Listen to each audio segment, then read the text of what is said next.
오늘 우리에게 주신 하나님의 말씀은 이사야서 27장 11절 한 절입니다. 제목을 다 함께 읽어보겠습니다. 긍휼과 은혜를 부르는 하나님에 대한 참된 지각. 아멘. 우리가 이 한 절의 말씀을 4가지 번역본으로 함께 읽어보았습니다. 개역개정과 표준세번역과 공동번역과 킹제임스 버전 흠정역으로 각각 읽어보았습니다. 비슷비슷한 것 같은데 약간의 차이가 있었지요. 백성이 지각이 없으므로 그들을 지으시니가 불쌍히 여기지 아니하시며 그들을 조성하시니가 은혜를 베풀지 아니하시리라 라는 개역개정을 읽어보면 지각이 없기 때문에 이런 불쌍히 여긴가 은혜를 베풀지 않으신다고 인과관계처럼 그렇게 설명을 하고 있습니다. 그런데 이 표준세번역도 그렇게 크게 틀리지는 않는데 27장 11절을 공동번역으로 읽어보면 약간 차이가 발생하게 됩니다. 이 백성이 우둔하여 그들을 지으신 이조차 가엾게 여기지 아니하시고 손수 빚어 만드신 이가 아끼지 않으시는 까닭이다 라고 이야기를 해서 우리 가엾게 여김과 아끼지 아니하시는 이유가 우둔하여서 그들을 지으신 이 하나님조차도 굳이 가엾게 여길 필요가 없는 것처럼 여겨지게 됩니다.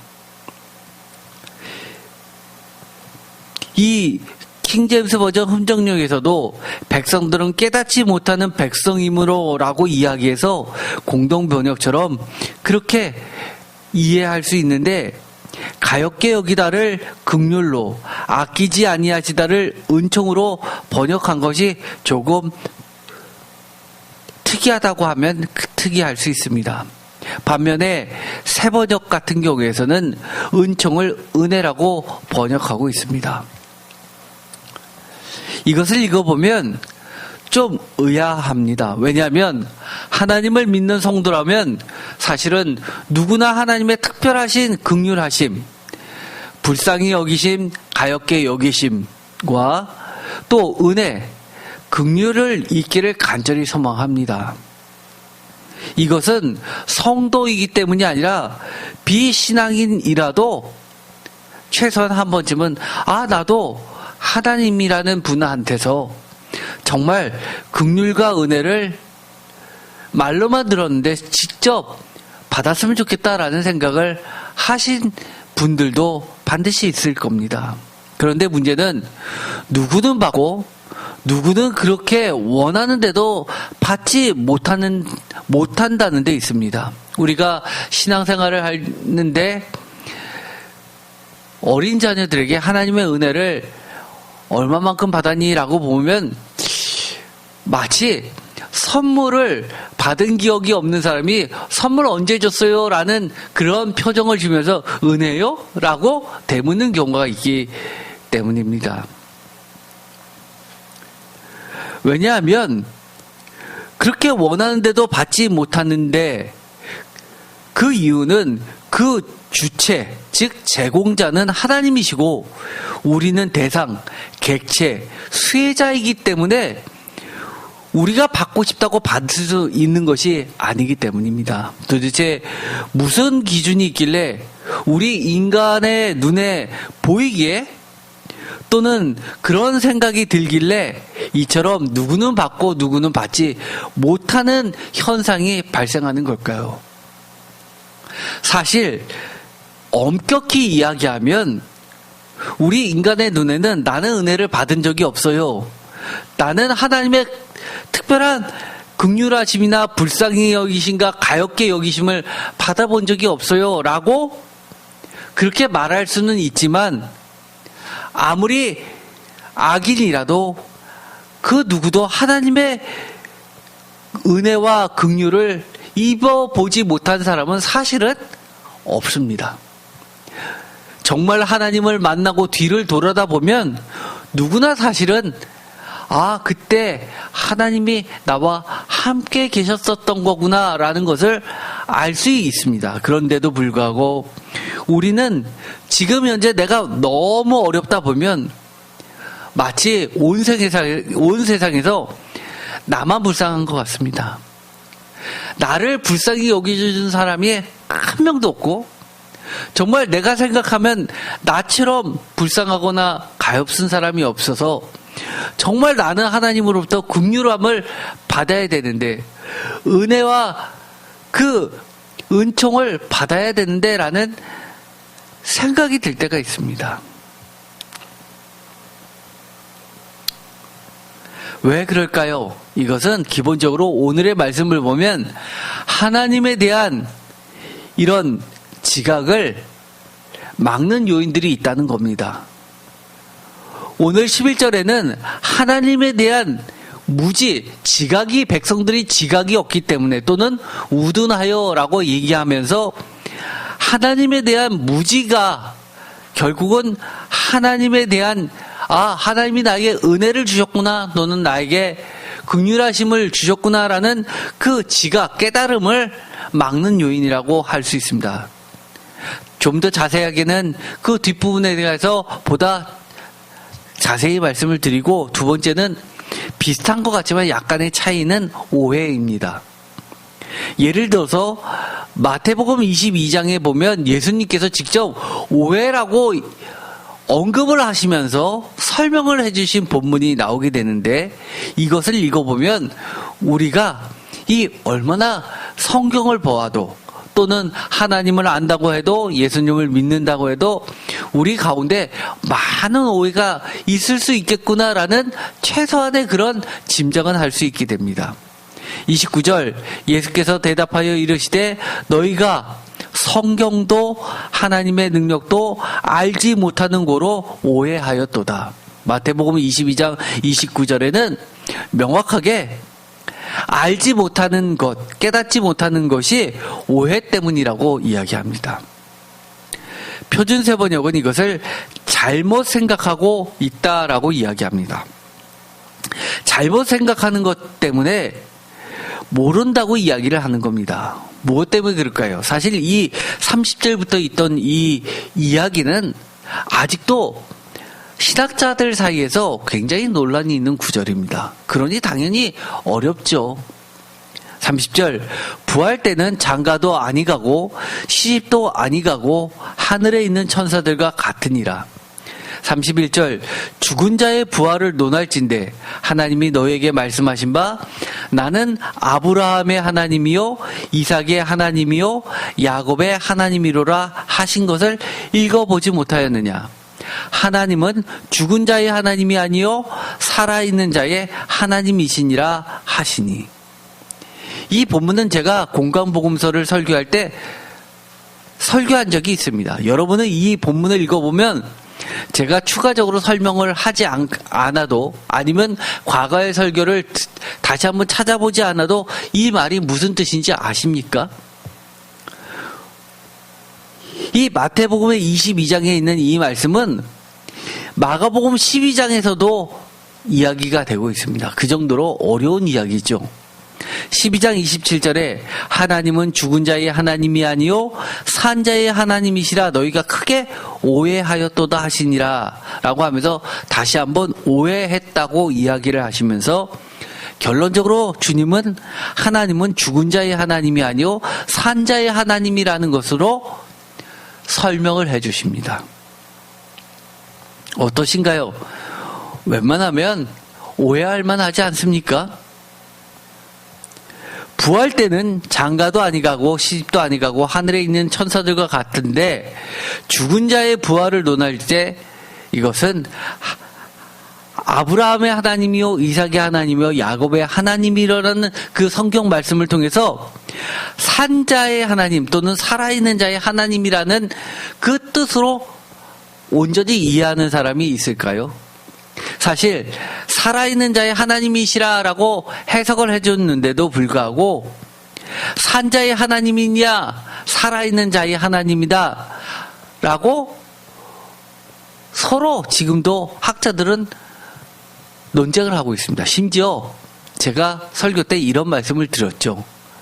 산자의 하나님이라는 뜻은 더 나아가서 살게 하시는 또는 살아있게 만드시는 새롭게 창조하시는 하나님이다 라고까지도 번역할 수 있는 거라고 말씀을 드렸습니다. 그렇다는 이야기는 우리가 정말 하나님을 글자로 이해하고 배우는 것이 아니라 성경을 하나님의 능력으로 살아있는 하나님으로 성경을 읽고 성경을 통해서 하나님을 만나야 된다는 이야기입니다.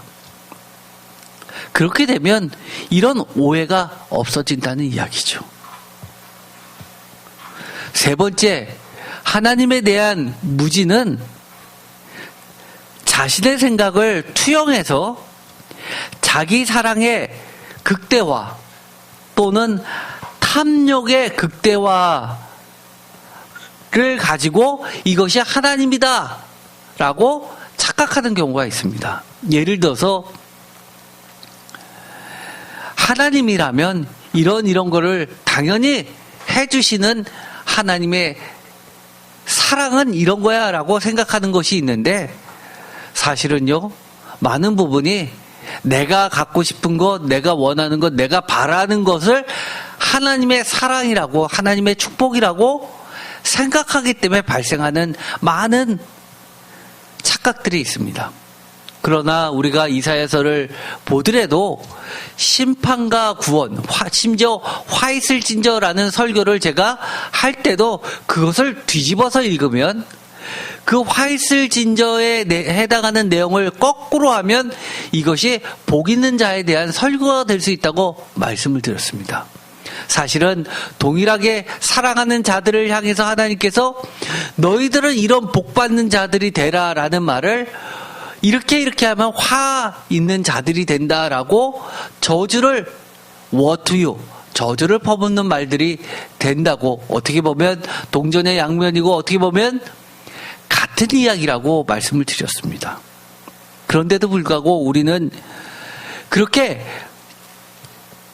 워투유라고 저주를 선언하는 화 있는 자들에 대한 질책을 하실 때는 하나님은 사랑의 하나님이 아니셔 라고 그것을 뒤로 던져버리고, 복 주시는 하나님, 모든 것을 덮어주시는 하나님만을 마치 예수 그리스도인 것처럼 받아들이려고 하는 그런 자기 사랑, 결국 하나님 중심이 아니라 내가 좋으면 좋지, 그런 걸 채워주시는 분은 하나님이야 라고 투영화해서 하나님에 대한 사랑을, 하나님에 대한 이미지를 만들고 있다는 데 원인이 있습니다.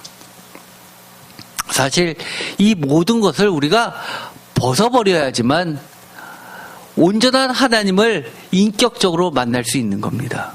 다른 말로 이야기하면 하나님의 그 긍휼하신가, 하나님의 불쌍히 여기신가, 하나님의 은혜와 은총을 받으려면 그런 오해나 착각이나 자기 사랑의 극대화나 이 하나님에 대한 무지나 이런 것들을 다 버리고 예수님이 말씀하신 것처럼 성경도 바로 알고 깨닫고 성령님께서 이야기해 주시는 대로 그렇게 우리가 온전히 이해하고 하나님을 직접 대면해서 만나서 하나님의 능력으로 죽은 자의 부활을 논할 정도로 그렇게 우리가 하나님을 인격적으로 안다면 100% 하나님의 긍휼하신가 불쌍히 여기심을 늘 받을 수 있다는 얘기가 됩니다. 첫 번째, 하나님에 대한 무지에 대해서 조금 더 우리가 살펴보고자 합니다. 하나님에 대한 무지라는 말은 지각이 없음이라는 뜻입니다. 백성이 지각이 없으므로, 즉 백성들이 하나님에 대해서, 성경에 대해서 무지하기 때문이라고 이야기합니다.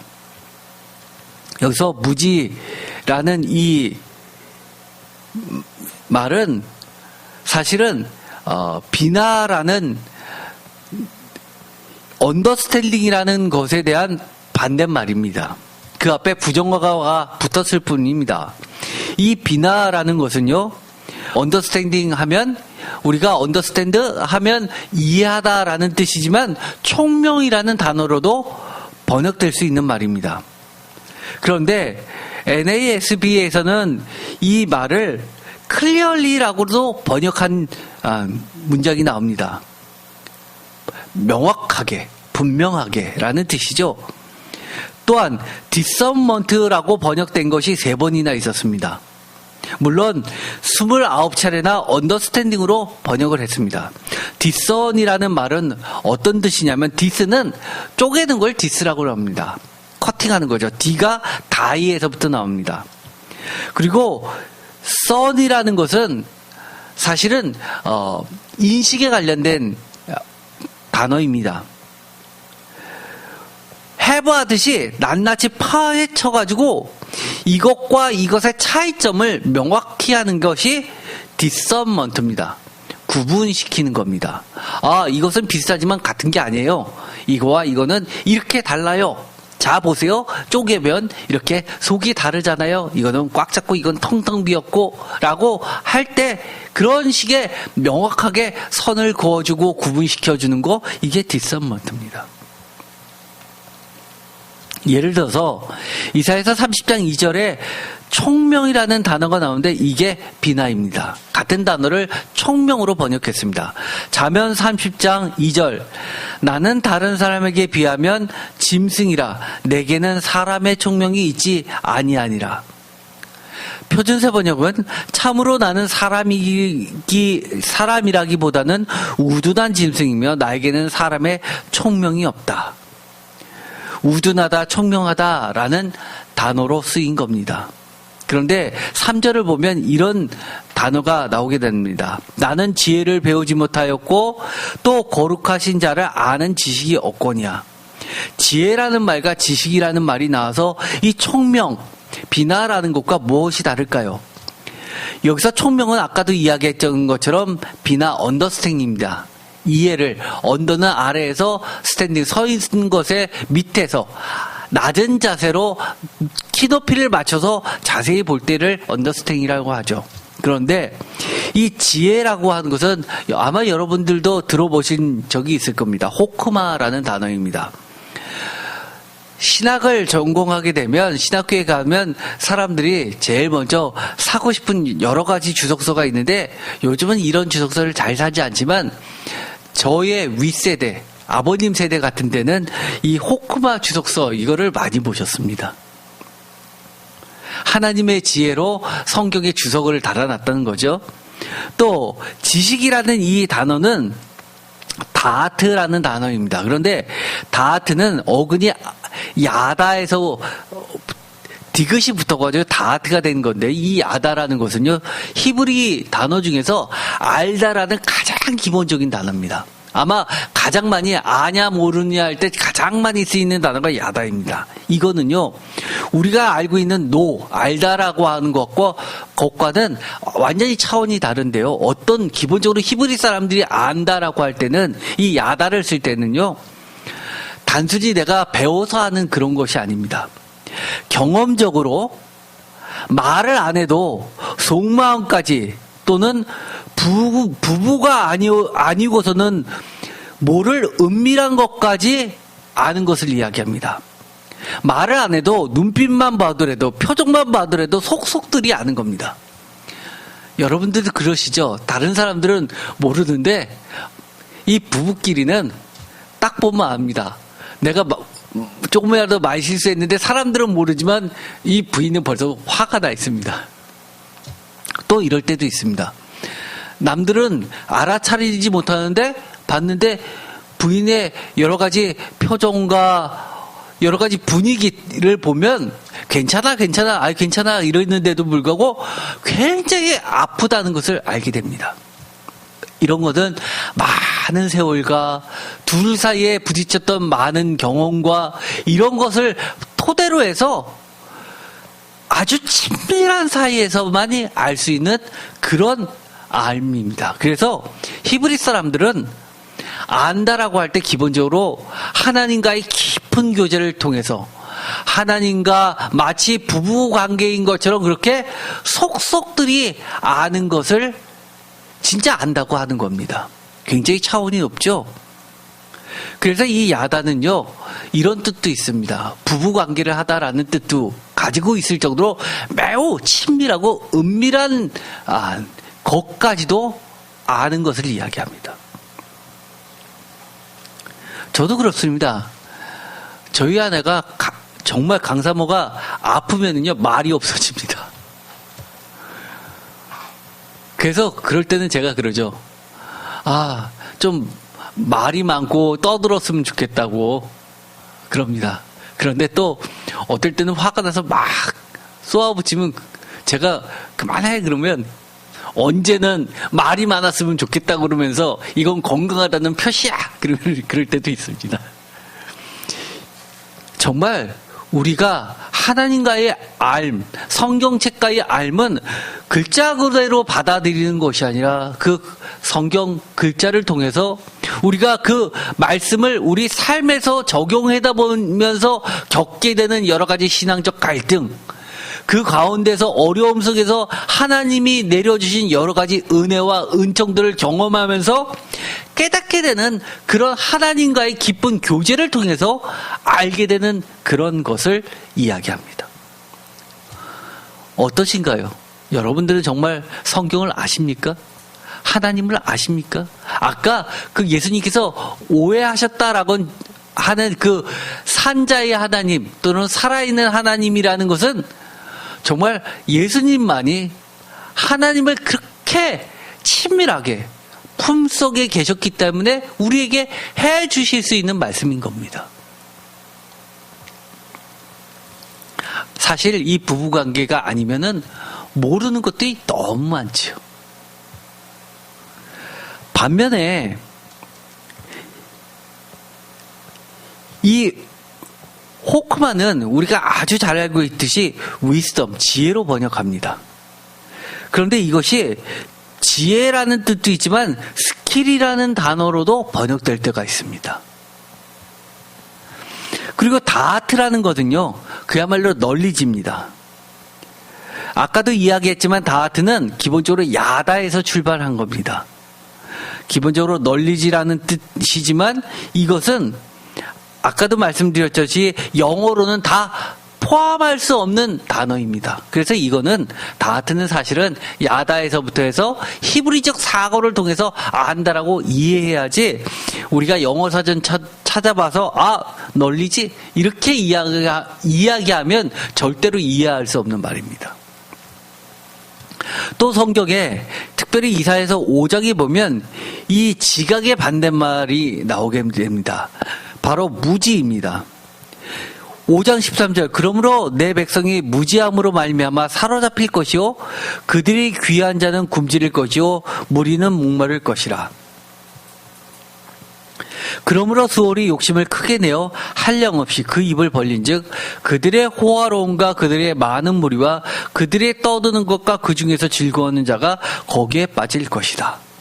이 구절을 보면요, 13절과 14절을 보면 여러분들은 얼마나 백성이 무지한지를 알 수 있으십니까? 여기서 백성의 무지함을 드러낸 말들이 뭘까요? 14절에 보면 호화로움, 많은 무리, 쉽게 말해서 우리 주변의 사람들이 늘 찾아오고 좋은 관계 맺고 좋아하고 늘 모이는 겁니다. 좋은 모임들이죠. 떠드는 것, 즐거워하는 것, 호화로운 것, 잘 사는 것. 그런 사람들도 있습니다. 돈이 있어야지 친구도 있지. 그렇죠? 그런데 이런 것들이 사실은 우리가 많은 기독교인들이 하나님의 축복이라고 생각할 수 있는 것들입니다. 그런데 하나님은 뭐라고 이야기하시냐면 내 백성이 무지했다라고 이야기합니다. 그것이 하나님의 축복이 아니라 너희들의 욕심이다라고 하면서 수월, 지옥이 너희들의 탐욕과 이 욕심처럼 욕심을 크게 내어서 한량없이 그 입을 벌려서 다 지옥으로 빨아들인다는 겁니다. 죽음으로 빨아들인다는 겁니다. 다 삼켜버리겠다는 겁니다. 만약에 정말 우리가 무지하지 않다면, 즉 하나님에 대한 지각이 있었더라면, 성경에 대한 진짜 알미 있었더라면 사람들이 모두 다 호화로움과 많은 무리와 떠드는 것과 즐거워하는 것의 모임들이 좋다라고 아무리 얘기해도 거기 가지 말고 나 혼자서 조용함과 검소함과 그리고 묵상함과 세상을 향해서 탄식함이, 하나님의 눈물로 기도하는 시간이 오히려 하나님에 대한 지식이 있다는 사실을 깨달았을 겁니다. 아, 지금은 이렇게 떠들고 노는 시간이 아니라 정말 하나님의 시간으로 함께 우려야 될 시간이구나 라는 시간을 가졌을 것이라고 이야기를 하는 겁니다. 이사야서 27장 11절 아까도 읽었지만 공동번역에서 우둔하다 라고 이야기합니다. 그리고 킹제임스 버전에서는 깨닫지 못한다 라고 이야기합니다. 이것이 다 무지에 대한 이야기죠. 어떻게 하면 우리가 진짜 깨닫게 될까요? 우리가 늘 성경을 읽기 전에 성령님께 하나님의 온전하신 그 뜻을 깨닫게 해달라고 성령님께서 도와주시라고 늘 기도를 하지요. 여러분도 그러실 줄 믿습니다. 그런데 여기서 가엾게 여기다 라는 이 말은 원어를 찾아보면 사실 락함이라는 단어를 씁니다. 락함은 긍휼이라는 뜻입니다. 그런데 이 락함은 긍휼, 가엾게 여기다라고 번역이 되는데, 예를 들어서 우리가 아주 잘 알고 있는 단어는 예를 들어서 베들레헴, 떡집이라고 알고 있지만 사실은 락함은 램과 관련된 단어이기도 합니다. 그 다음에 은총이라는 말은 하단이라는 단어인데, 이것은 우리가 아주 잘 알고 있는 것은 헨에서부터 출발해서 한나, 사무엘 선지자의 어머니죠. 한나가 왜 은총을 입었다고 그랬습니까? 한나라는 이름 자체가 이 은총이라는 뜻인데, 아기를 갖지 못하는데 성전에서 하나님께 기도해서 아기를 아주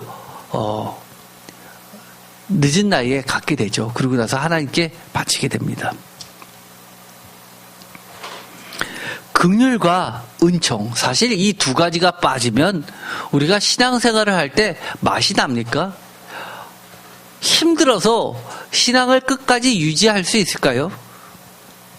저도 아무리 힘들어도 하나님의 은혜와 은총을 깨닫게 되는 순간 아무리 힘들어도 다시금 일어설 수 있고 여전히 하나님의 말씀을 붙잡을 수 있습니다. 이 락함이라는 단어는 러브나 컴패션으로도 번역될 수 있습니다. 컴패션.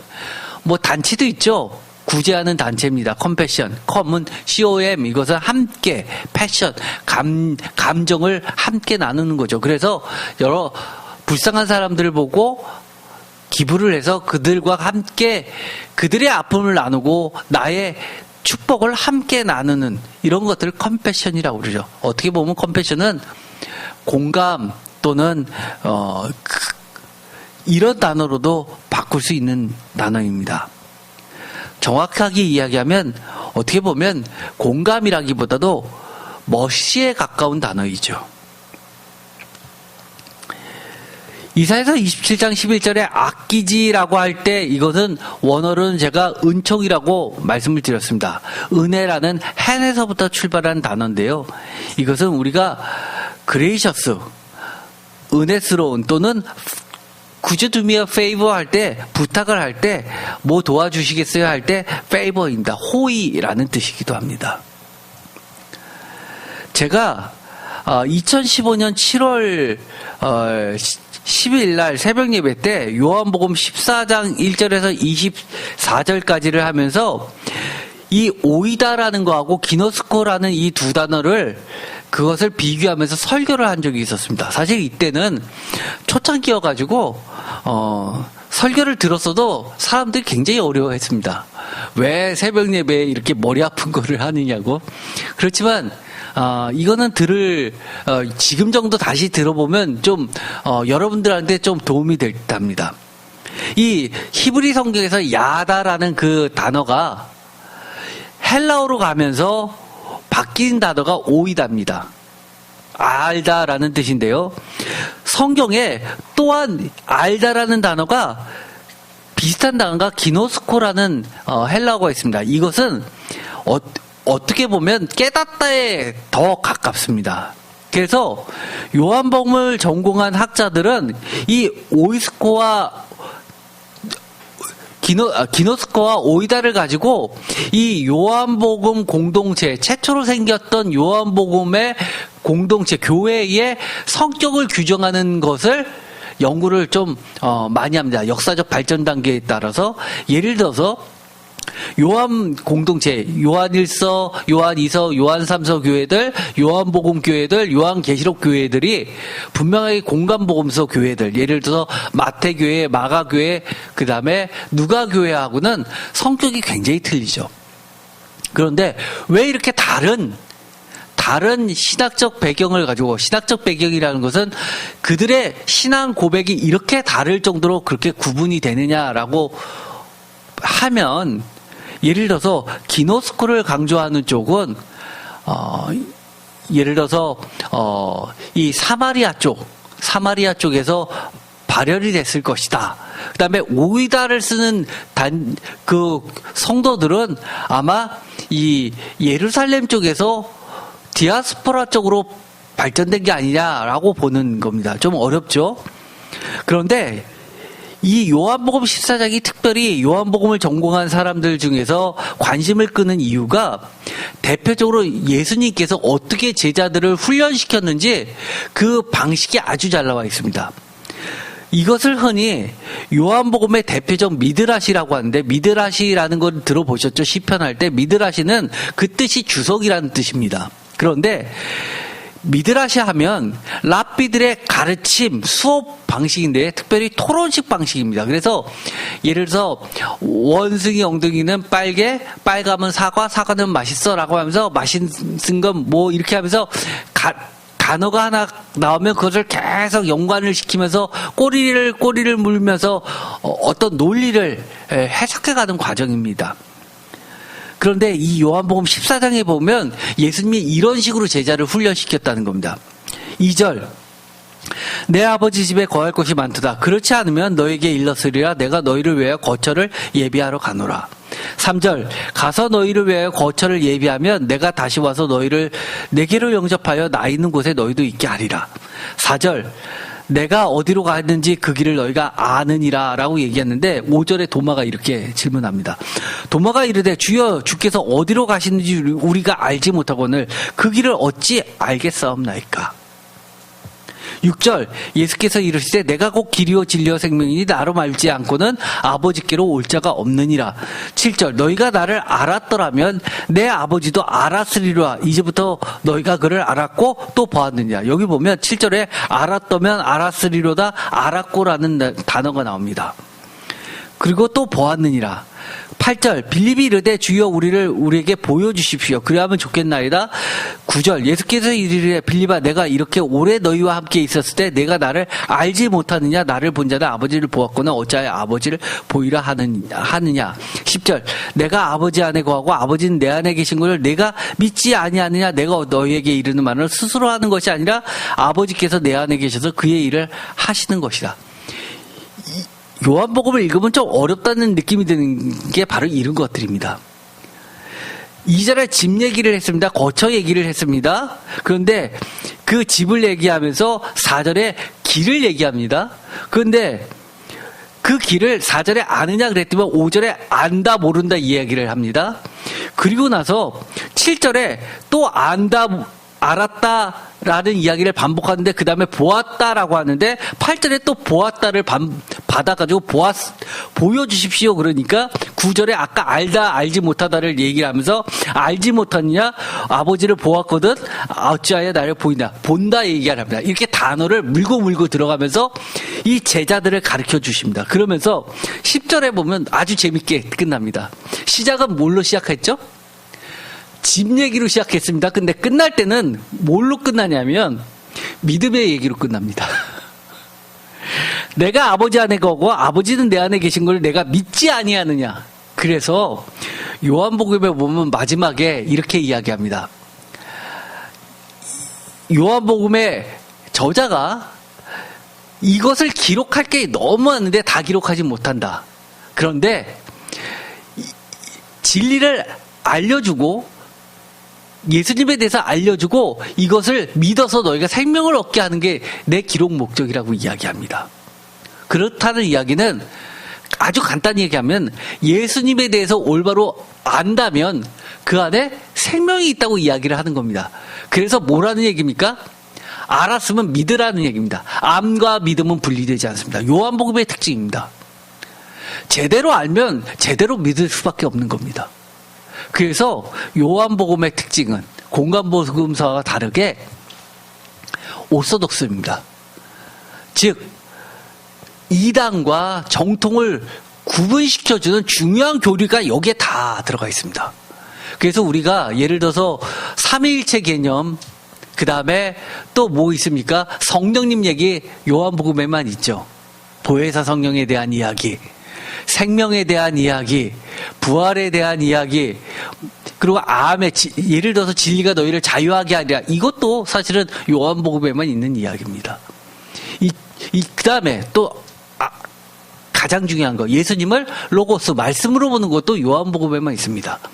어떻게 보면 독생자라는 개념, 그리고 우리가 예수님의 공생활을 3년으로 보는 것도 요한복음에만 3년이지 마태, 마가, 누가복음은 다 1년입니다.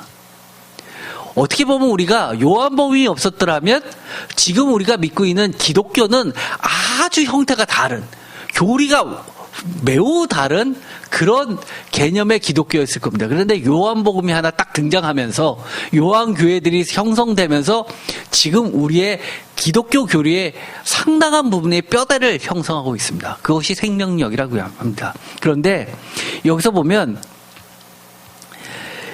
오이다라는 말을 4절과 5절에서 쓰고 기노스카라는 말을 7절과 9절에서 씁니다. 똑같이 우리는 아느냐 알지 못합니다 또는 알지 못한다 이런 얘기, 압니다라는 이야기들을 알았더라면 알았으니 이것을 한국말로는 다 알다로 번역했지만 사실은 위에 두 개는 오이다, 밑에 두 개는 기노스크입니다. 즉 요한복음의 두 다른 출처와 문화적 배경을 가진 공동체들이 나중에는 요한 공동체로 하나로 교회로 통합됐다고 보는 겁니다.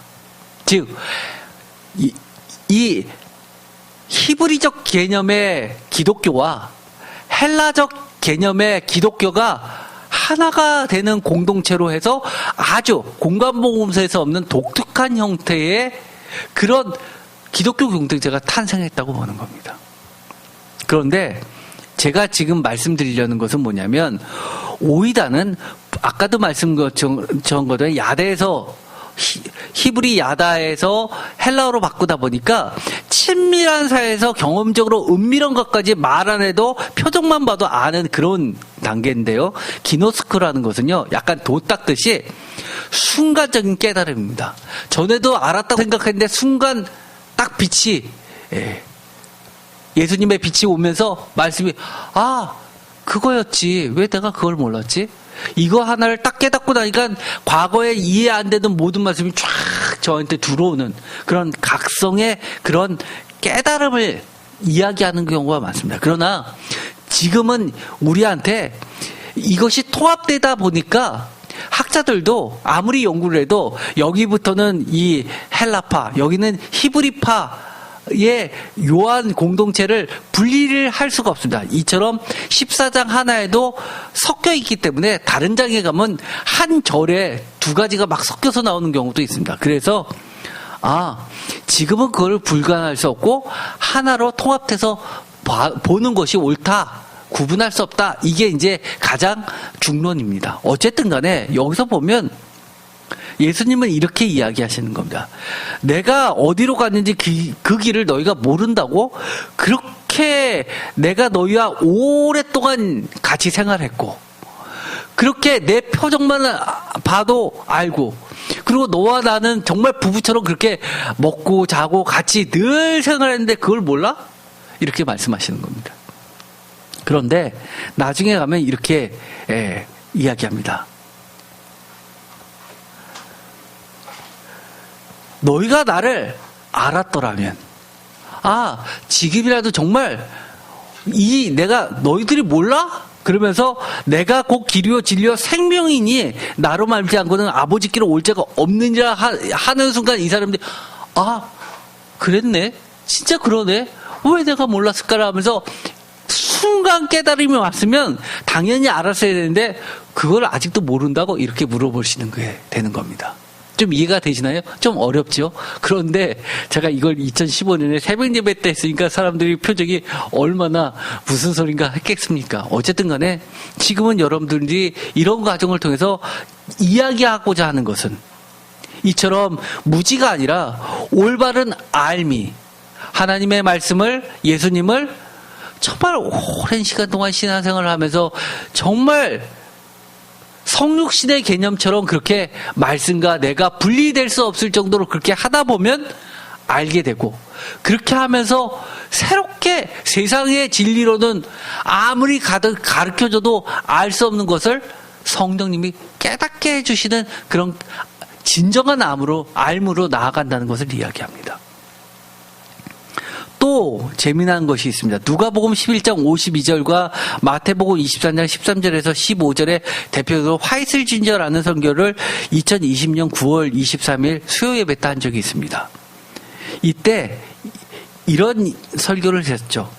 예를 들어 너희 율법교사여 너희가 지식의 열쇠를 가져가서 너희도 들어가지 않고 또 들어가고자 하는 자도 막았느니라 라고 하면서 화 있다고 이야기하신 장면이 나오게 됩니다. 이 이야기는 기본적으로 어떤 것을 이야기합니까?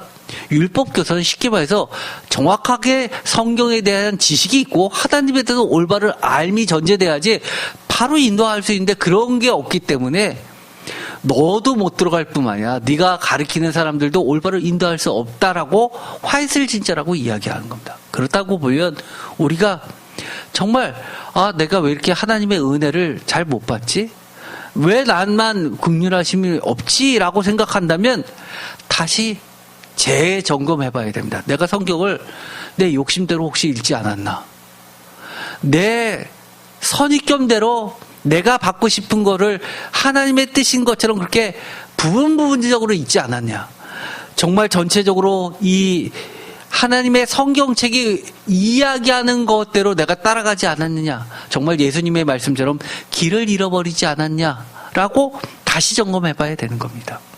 사실은요, 이 이사야서 24장에서부터 27장까지는요, 오늘 읽었던 11절처럼 너희는 지각이 없으므로 불쌍히 여김도 은혜를 베품을 받지도 못한다고 이야기를 하지만 사실 24장에서부터 27장까지의 배경은 세상 속에서 강조되고 있는 하나님의 구원 사역입니다. 오늘의 이 11절을 말씀하신 이유는 너희들이 그러니까 불쌍히 여기지 못하는 게, 은혜를 받지 못하는 게 당연하지라고 이야기하는 게 아니라요. 사실은 너희들한테 나는 24장부터 27절까지 계속 얘기하고 있는 것, 하나님께서 얼마나 은혜를 주시려고 하고 구원을 베푸시려고 하고 불쌍히 여기시고 계시고 그러는지를 가르쳐주는 장이라는 겁니다.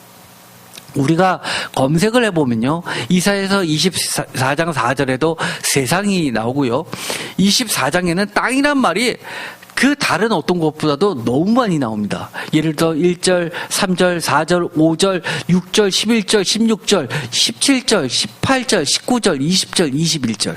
그뿐만이 아니라요, 25장에 가면 5절, 12절, 26장 1절, 5절, 9절, 10절, 15절, 18절, 19절, 21절, 27장에 13절.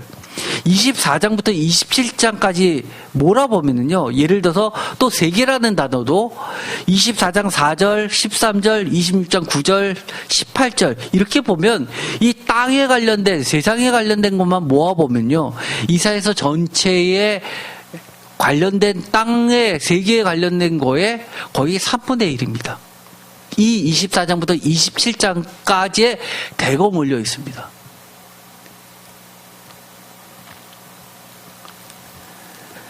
예를 들어서 24장 1절에서 20절까지는 파괴되는 세상 속도에서도 보존되는 하나님의 백성에 대해서 하나님이 얘기해 주십니다. 예를 들어서 이겁니다. 세계 민족 중에 이러한 일이 있으리니 곧 감람나무를 흔든 같고 포도를 거둔 후에 그 남은 것을 주운 같을 것이라. 14절 무리가 소리를 높여 부를 것이며 여호와의 위엄으로 말미암아 바다에서 크게 외치리니. 15절 그러므로 너희가 동방에서 여호와를 영화롭게 하며 바다 모든 섬에서 이스라엘의 하나님 여호와의 이름을 영화롭게 할 것이며. 16절 땅끝에서부터 노래하는 소리가 우리에게 들리기를 의로우신 이에게 영광을 돌리세 하도다.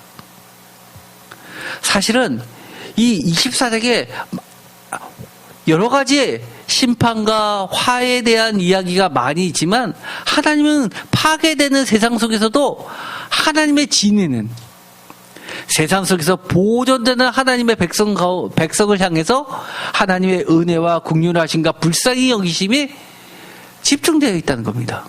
두 번째, 이사야서 24장 21절에서 35절까지 보면요, 우리 심정하고 비슷한 겁니다. 때로는 하나님의 약속이 보류, 지연되는 듯 하지만 꼭 반드시 성취될 것이라는 확신을 심어주는 이야기가 가득 차 있습니다. 예를 들어서 이겁니다. 24장 23절 그때 달이 수치를 당하고 해가 부끄러워하리니 이는 만군의 여호와께서 시온산과 예루살렘에서 왕이 되시고 그 장로들 앞에서 영광을 나타내실 것입니다. 우리는 지금 모든 것이 하나님의 약속하고는 관계없이 점점점 멀어져 가고 느껴지고, 또는 하나님의 때는 아주 먼, 어쩌면 내가 죽고 나서야 발생할 것 같아 보이지만 사실은 꼭 반드시 성취될 것이라고 하나님이 강조를 하고 계신다는 겁니다.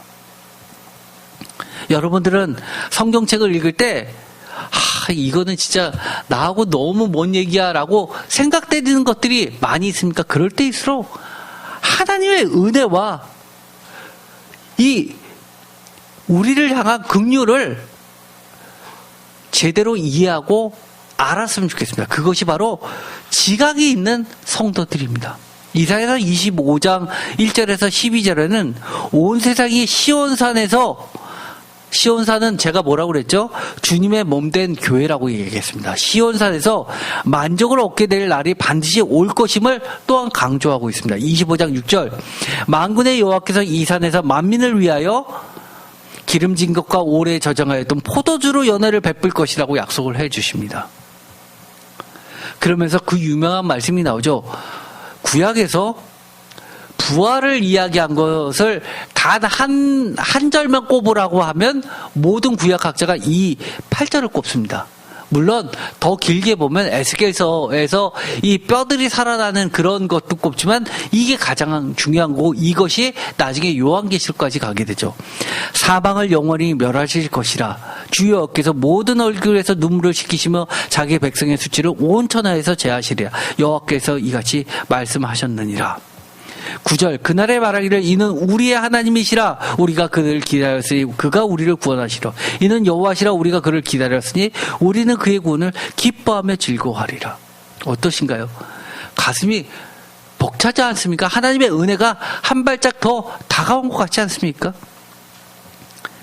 네 번째는 이사야서 26장의 1절에서 20절까지를 보면은요, 세상에서 환난을 당하나 하나님의 백성이 실제는 이미 하나님의 보호를 받고 있다는 사실입니다. 이건 굉장히 중요하다고 말씀을 드렸습니다. 26장에 그날의 유대 땅에서 이 노래를 부르리라가 하면서 우리에게 견고한 성읍이 있으며 여호와께서 구원을 성벽과 외벽으로 삼으시리라. 너희는 문들을 열고 시대를 지키는 의로운 나라가 들어오게 하라. 주께서 심지가 성교한 자를 평강하도록 지키시리니 이는 그가 주를 신뢰함이라. 너희는 여호와를 영원히 신뢰하라. 주 여호와는 영원한 반석이라. 다 믿음에 관련된 이야기인데 이 믿음의 백성들, 즉 성도들에게는 하나님께서 구원을 성벽과 외벽으로 삼으시는 열려진 문, 평강에서 평강, 완전한 샬롬으로 이끄시고 계시다는 걸 언제요? 지금 세상에서 환난을 당하고 있는 성도들에게 하신 약속입니다. 즉 나는 너희들을 버려둔 것이 아니라 끝까지 지키고 계시다는 것을 이야기하는 겁니다. 다섯 번째, 이사야서 27장 1절에서 13절, 오늘의 27장을 보면은 그 누구도 피할 수 없는 범우주적 최종적인 추수 이야기가 나옵니다. 그 가운데는 심판과 구원입니다. 제가 전에 이 추수와 관련해가지고, 절기 때 설교를 한 적이 있었죠. 27장 1절, 그날의 여호와께서 그의 견고하고 크고 강한 칼로 날랜 뱀 리어야단과 곧 꼬불꼬불한 뱀 리어야단을 벌하시며 바다에 있는 용을 죽이시리라.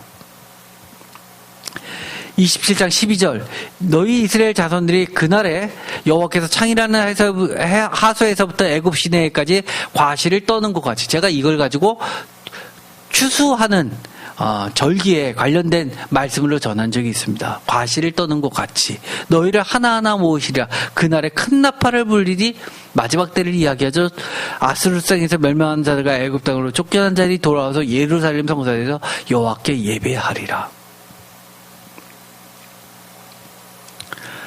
우리가 조금이라도 하나님에 대해서 지각이 있다면, 무지하지 않다면 우리가 아무리 어려워도 하나님이 우리를 얼마나 불쌍히 여기고 계신지, 은혜를 끊이지 않고 계속해서 제공하고 계신지가 보이게 되는 겁니다.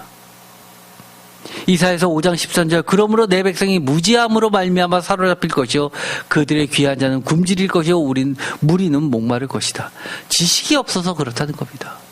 왜 지식을 이야기합니까? 요한복음에 이야기하면 지식이 뭐하고 나중에 연관이 되죠? 믿음입니다. 우리가 왜 하나님은 우리에게 은혜를 계속해서 주시는데 우리가 그 은혜의 손을 놓치는 걸까요? 무지해서라고 이야기하지만 반면에 이렇게도 이야기하는 겁니다.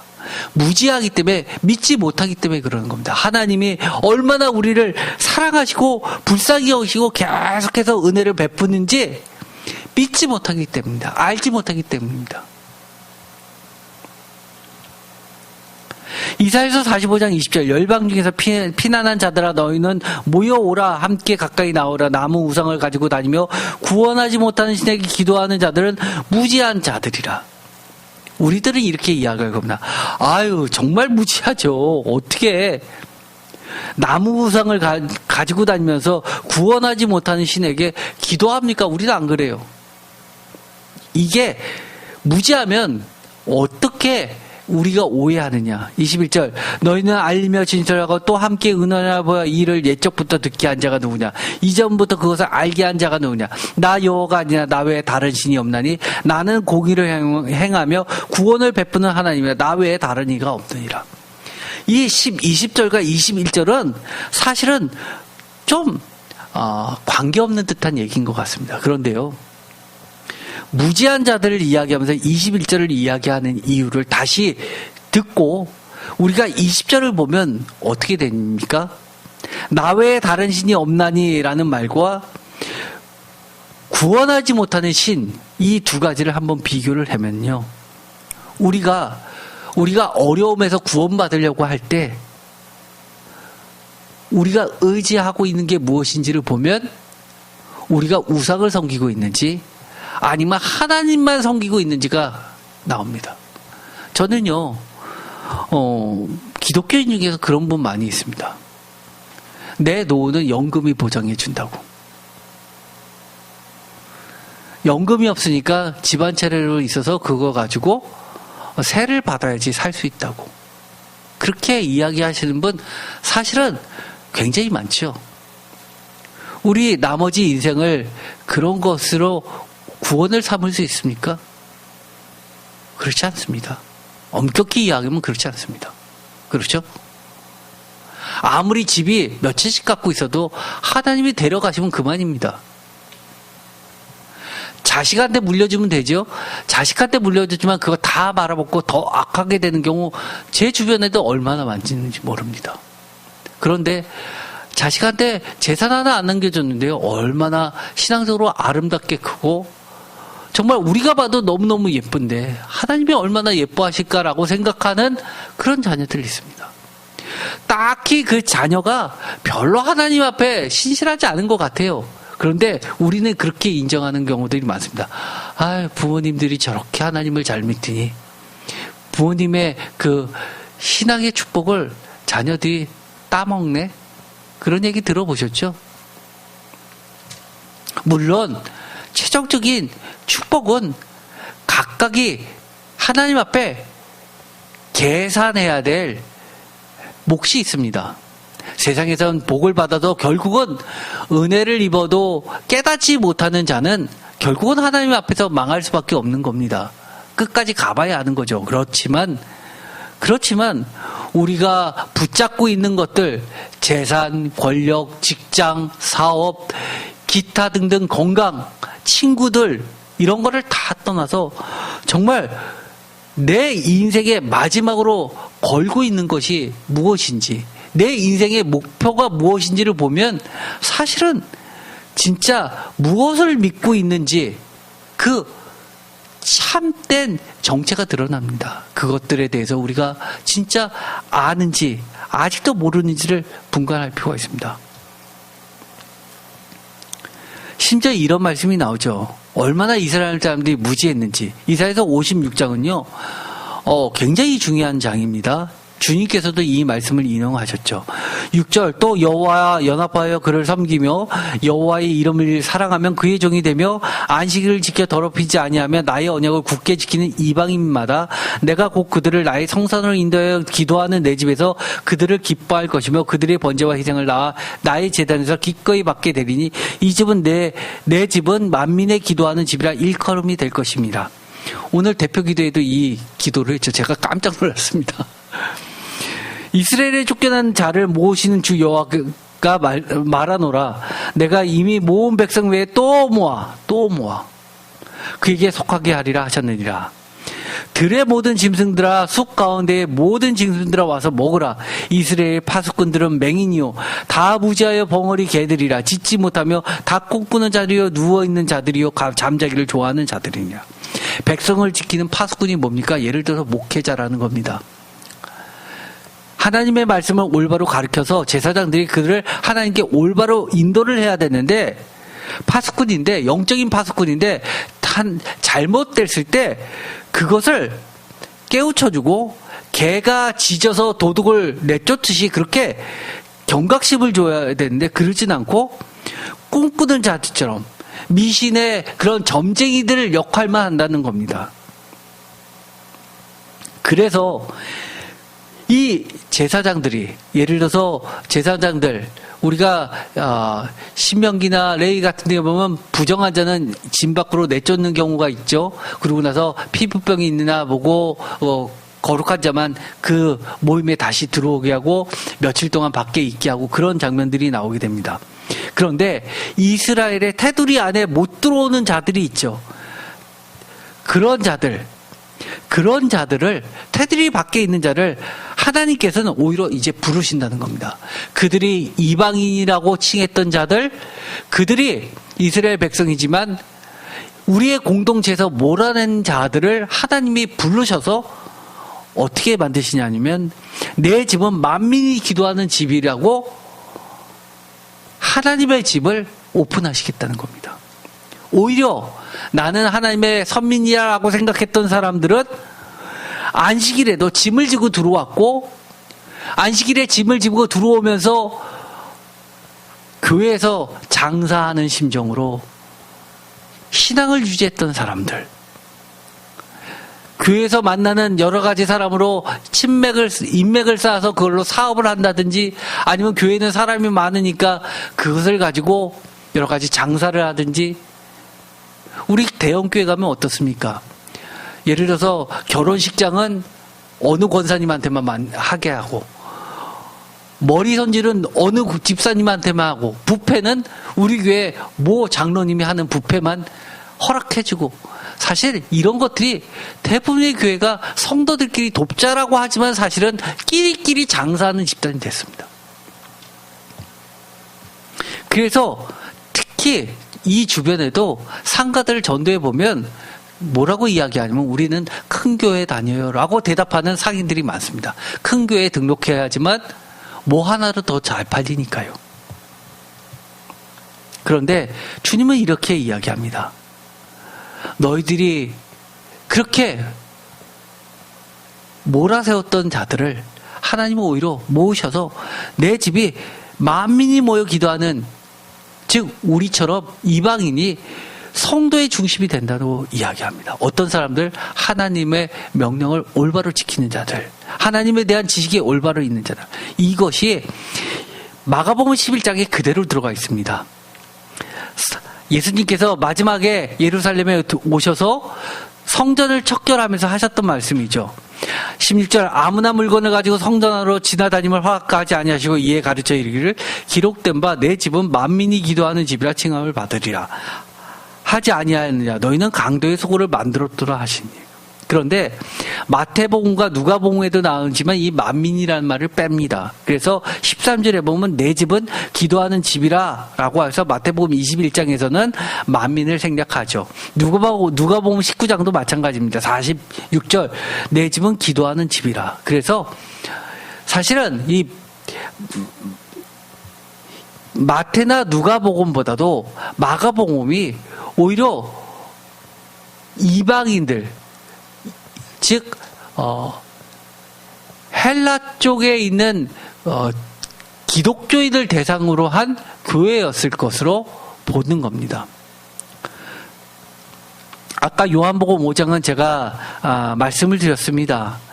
그런데 이 요한복음 5장에 가면 이 미드라시적으로 또 이런 말씀이 나옵니다. 38절, 5장 38절, 그 말씀이 너희에게 거하지 아니하느니 이는 그가 보내신 이를 믿지 아니함이라. 39절, 너희가 성경에서 영생을 얻을 줄 생각하고 성경을 연구한 거냐? 이 성경이 곧 내게 대하여 증언하는 것이라. 그러나 너희가 영생을 얻기 위해 내게 오기를 원하지 아니하느라. 나는 사람에게 영광을 취하지 아니하노라. 42절, 다만 하나님을 사랑하는 것이 너희 속에 없음이라.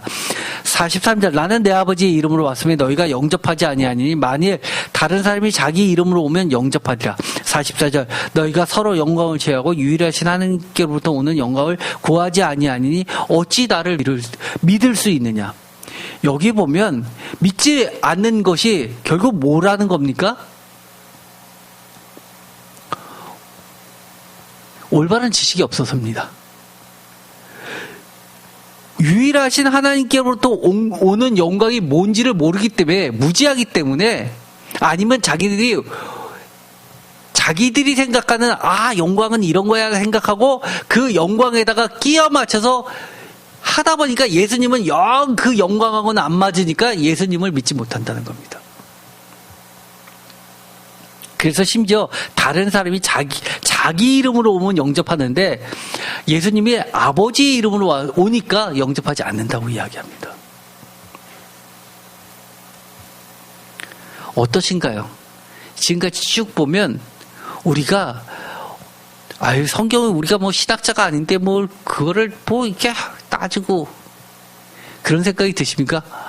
야, 이렇게 성경 구절을 내가 많이 봤던 성경 구절인데 이렇게 많은 오해가 있을 수 있었구나. 진짜 잘못 생각하다가는 하나님, 예수님 믿는 거하고 전혀 관계없이 신앙생활 할 수 있겠네라는 생각 들지 않습니까? 그러다 진짜 구원에서 멀어지는 수가 있습니다.